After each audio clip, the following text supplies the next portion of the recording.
Bagagol shot and injured in Tiki, Manchester. A Manchester farmer is battling for life at hospital after he was shot multiple times in Tiki district near Colleyville in northeast Manchester on Monday.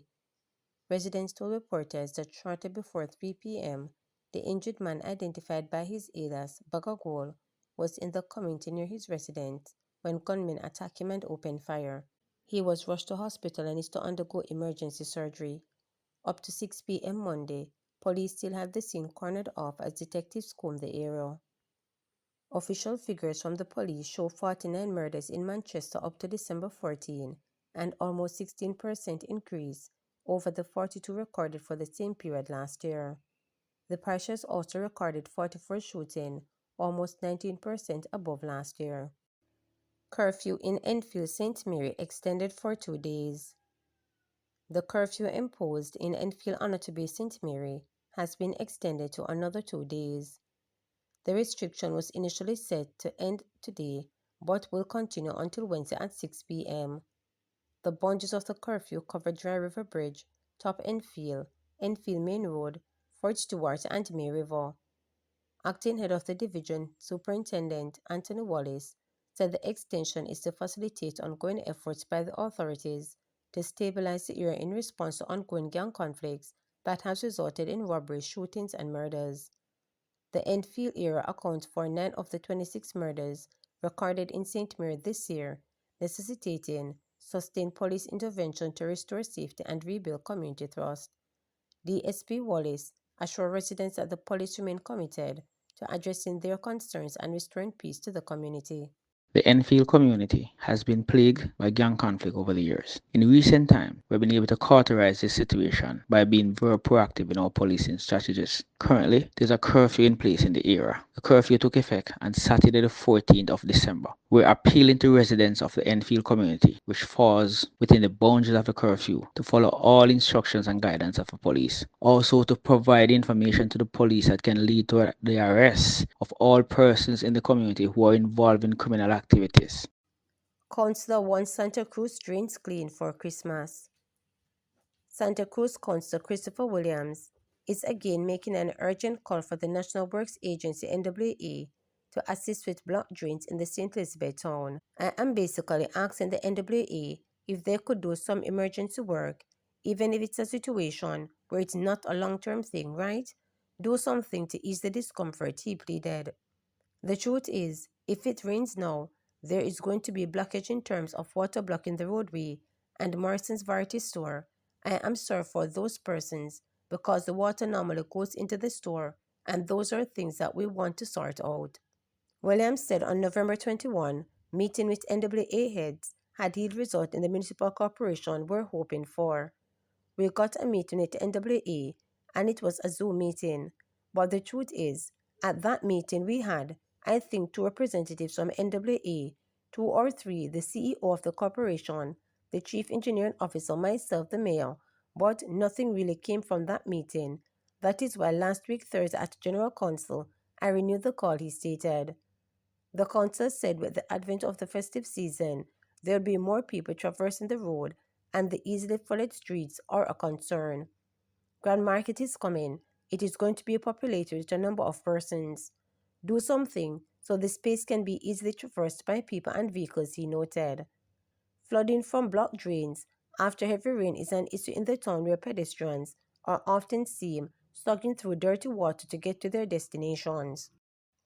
Government to remove the tax on tips for hotel workers. Workers in the tourism sector who get gratuity or tips will soon be able to get the full amount. Currently, gratuity is taxed. Tourism Minister Edmund Bartlett has indicated that the government intends to remove the tax, allowing workers to take home more money.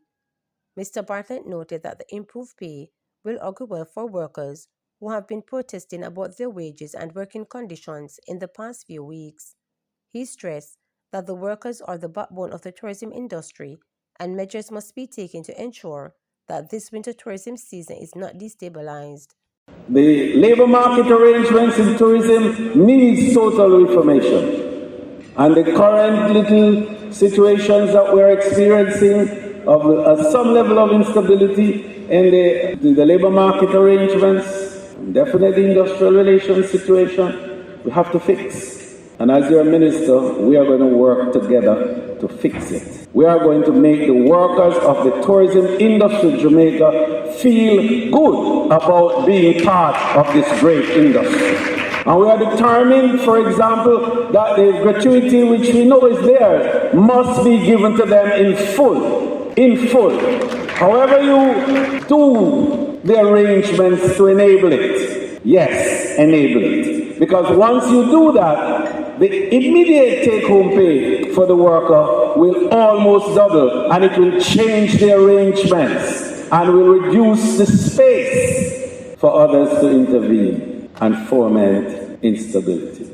This winter season must not be destabilized, and our workers must feel comfortable and good about the power of tourism as a driver of economic growth and prosperity. And I wanted to use tonight as we start another 50 years in your journey and in the journey of tourism to say that the workers of the industry will be the center of our push. We are going to make tourism workers feel that they are the real backbone of this industry, because they are. We sell services, and services are provided not by machines, but by men and women. Montego Bay Mayor hopeful the parish will see fewer than 100 murders next year. Mayor of Montego Bay, Richard Vernon, has welcomed the 34% reduction in murders in St. James this year, while expressing hope that the parish will see fewer than 100 murders in 2025. Up to December 14, 123 people were killed in the parish. That's 62 fewer than the number of murders recorded last year. Speaking at the St. James Municipal Corporation's Christmas tree lighting last evening, Mayor Vernon said the significant decline is welcomed. He urged stakeholders to continue working with the police to make the city safe. I often hear arguments that St. James is the most murderous parish, but I beg to differ. St. James, as a police division, has recorded the highest number of murders this year. Nonetheless, we can all be grateful that the murders are down by 34%. This significant decline is welcome as we dare to dream and commit to act in pursuit of getting murders for 2025 sub 100. We will continue to work towards making Montego Bay the safest city in the Caribbean. And I urge each and every one of you to play your part in this collective effort. Your involvement and vigilance are crucial in achieving our safety goals. Nowhere to hide. Matthew Hyde, the 21-year-old university student who pleaded guilty to holding his ex-girlfriend captive and tortured her in 2023, is expected to know his fate when Justice Carlin Ty Powell hands down his sentence. The woman was rescued by campus police from Hyde's dorm room on the George Alley Hall at the University of the West Indies Mona campus after being held captive at least 3 days in February 2023. During the ordeal, she was subject to burns with an iron about her back, buttocks, breast, and arms.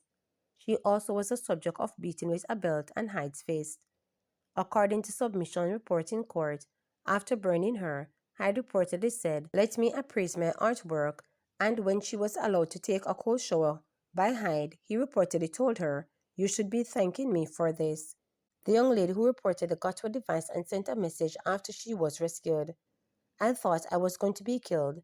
I gave up on trying to survive, as I thought he was never going to stop," the young woman said in her victim impact statement. She was 19 at the time, Hyde was 20. In September 2024, Hyde pleaded guilty to 7 counts, 1 count of assault occasioning actual bodily harm, 1 count of false imprisonment, a count of malicious communication, and 4 counts of causing grievous bodily harm with intent. Hyde's attorney Patrick Peterkin, in lengthy submission, asked Justice Ty Powell to restrict the sentence to at least 3 years, or no more than 4 on account of Hyde's guilty plea, history of abuse, mental health diagnosis, his youth, remorse, and the 1 year and 10 months he has already been sent to prison. Final submissions in the criminal case were presented by the Deputy Director of Public Prosecutions, Astle Steele, on December 9.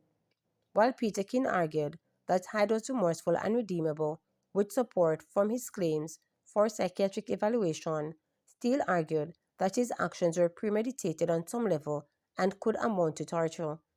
Also presented to the judge for consideration was the extensive and permanent, in some cases, scarring of the woman's body and the mental, emotional, and financial toll on the complainant, who had to pay medical bills in the thousands. Ty Powell asked for time to review the case put forward by Peterkin and Steele's rebuttal as she prepared to hand down a sentence. In the meantime, Obika Garden, the attorney representing the woman, has said they are hoping for a sentence that fits the abuse, torture, and assault that she suffered. He also revealed that the young woman will be filing a civil case against Hyde for a significant sum. Hyde's family had reportedly paid $2 million, but this is less than half of what she is asking for the civil case. Remember to subscribe, like, share, and click the notification bell for daily updates.